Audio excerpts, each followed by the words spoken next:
Hi, this is Vizi Pro 3 channel. In today's video, I will show you how to change chat them on Facebook Messenger. Before we get started, don't forget to subscribe and turn on the notification to keep you updated about this channel.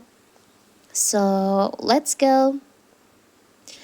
Chat themes add soul to our conversation. Like a few other instant messaging apps, you can also change the chat theme on Messenger to make your conversation more interesting.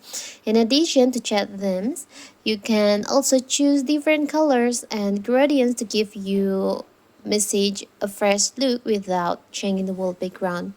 And how to do it? It's so simple. In this video, I will show you how to do it step by step.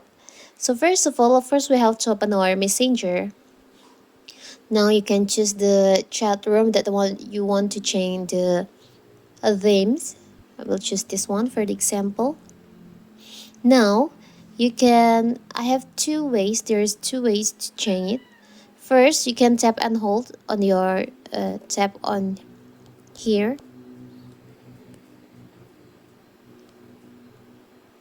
Tap and hold on the chat room on here until there's a them pop up here.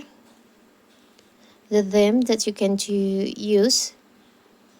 You can choose the color gradients, or there's so much interesting themes you can use on here. For the example, I will choose this one. Now you can tap on select. Now you can see the theme has been changed on your chat conversation. It looks more interesting, right? Or you can tap on the up right corner here. There is an option theme. You can tap on that. And here you can choose the theme that you want to use for your conversation. It's so simple, right? So that is how to change them on chat on Messenger. Don't forget to like and subscribe and turn on the notification to keep you updated about this channel. Thank you and see you!